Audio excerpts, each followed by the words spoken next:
You are about to watch a short presentation on alien culture. Welcome to the Stellan people. I'm Telesian Elwikusian. As you are realizing, there are other kinds of people in the world. These kinds of people are making their presence public. All of this is part of the grand plan from the cosmic authority. Human culture is in a process of interstellar reconciliation. Let's start with the basics. The first question you'll have is, what kind of drugs am I taking? Although the person asking this question is an emotionally retarded 14-year-old, I do not take drugs unless absolutely necessary. The first real question you'll have is, what is Stellan culture? A Stellan person is another way of saying a stellar person, an interstellar person. A non-human, a star person, formerly known as an extraterrestrial. A Stellan can look human. They can have animal or insect-like appearances. They can be made of energy. It all depends on their point of origin. And their point of origin does not determine whether they are good or evil, better or worse than any other point of origin.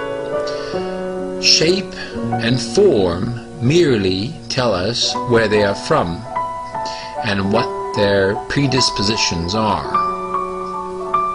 A Stellan and a human differ because Stellan believes humans are real, and a human does not believe a Stellan is real.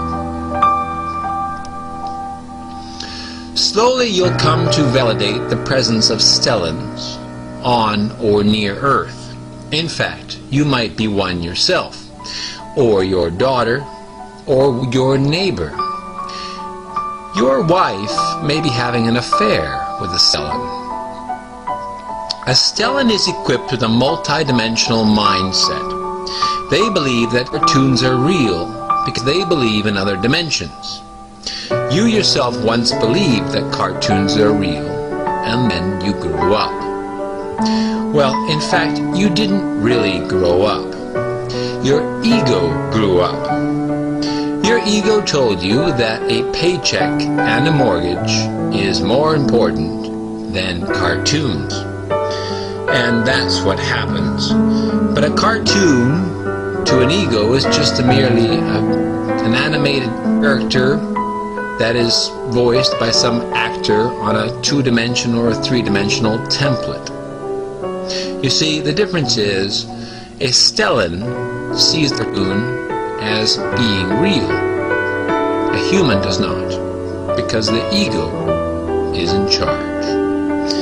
And that brings us to our next Stellan quality.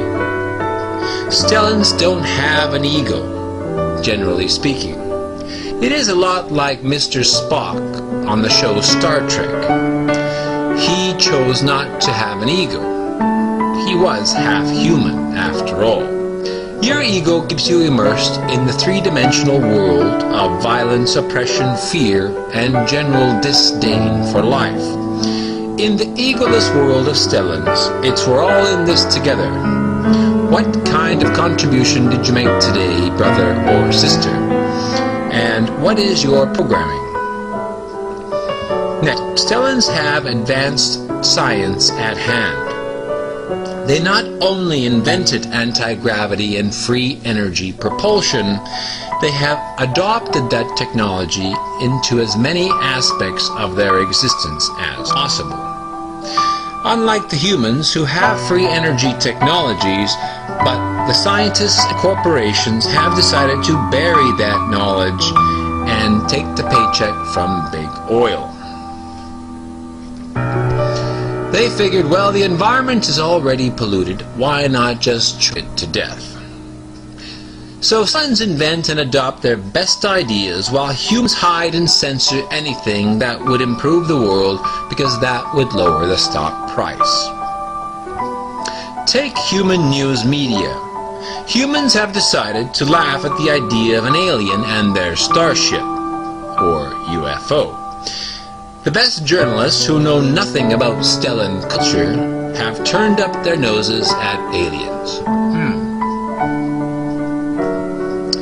Well, an advanced race such as a Stellan race would not censor and ridicule any such information, because there is truth in it. If a UFO was sighted, there would be an investigation and a public discussion. Human media do not believe in UFOs, even though millions of people have witnessed them, even though they have been caught on tape, even though there are books written about aliens. A Stellan takes pleasure in truth because that will determine their next journey. A human takes pleasure in their ego because that makes them feel superior.